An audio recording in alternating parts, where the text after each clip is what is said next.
प्यारे बच्चों, आप सब कैसे हो। आशा करती हूँ कि आप सब अच्छे ही होंगे और आपने अपनी पढ़ाई को शुरू कर दिया होगा। जैसा कि आप जानते हो, पिछली वीडियो में हमने अपना पहला लेसन किया था, जो कि है एक कविता और उसका नाम है सुबह हो गई। मैंने आपको इस कविता में बताया था कि हमारे इस कविता में जो हमारी कवियत्री हैं आशा सहदेव, वो एक चिड़िया के रूप में कह रही हैं कि सुबह हो गई है, अब हमें अपना आलस त्याग देना चाहिए और उठकर हमारे अपने दैनिक कार्यों में लग जाना चाहिए। तो आपको ये जो पिछली वीडियो थी उसके थ्रू आपको ये कविता समझ आ गई होगी। अब हम आगे बढ़ते हैं। सबसे पहले हमें जो अपनी कॉपी पे काम करना है वो इस तरीके से करना है। सबसे पहले हम लिखेंगे पाठ 1 सुबह हो गई, उसका नाम, और उसके बाद लिखेंगे हम पाठ परिचय। आप फर्स्ट क्लास में भी ऐसे करते हुए आए हैं। तो पहले हम लिखेंगे पाठ परिचय।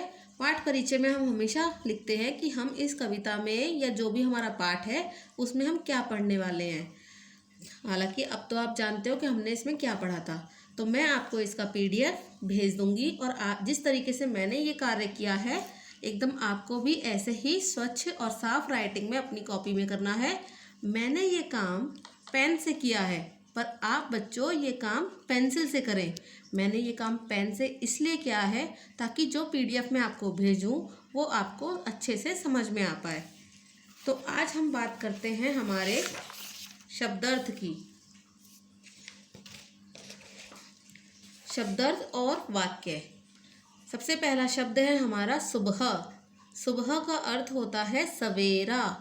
आपको पता भी होगा सुबह का अर्थ होता है सवेरा। तो अब हमें सुबह शब्द को लेकर एक वाक्य बनाना है। हमारा पहला वाक्य है, हमें सुबह जल्दी उठना चाहिए। हमें हमेशा सुबह जल्दी उठना चाहिए। तो हमने इसमें सुबह शब्द को वाक्य के रूप में इस्तेमाल किया है। और हमारा दूसरा शब्द है बांग। बांग का अर्थ होता है मुर्गे की आवाज़। बच्चों, मुर्गा जब सुबह कुकड़ू कू की आवाज़ निकालता है तो हम उसे बांग कहते हैं। तो अब हमें बांग को लेकर एक वाक्य बनाना है, बांग शब्द का इस्तेमाल करते हुए। तो हमारा वाक्य है, मुर्गा हर सुबह बांग देता है, मतलब कुकड़ू कू करके आवाज़ निकालता है। अब बात करते हैं हमारे तीसरे शब्द की। हमारा तीसरा शब्द है अनमोल कीमती। अनमोल का अर्थ है कीमती। हम लोग कहते हैं ना कई बार कि ये बहुत अनमोल है, इसका मतलब होता है वो हमारे लिए बहुत कीमती है या उसका कोई मोल ही नहीं है, वो इतनी कीमती है। तो अब हम इसका वाक्य देखते हैं। अनमोल शब्द से हम क्या वाक्य बना सकते हैं। समय अनमोल होता है, इसका कोई मोल नहीं होता।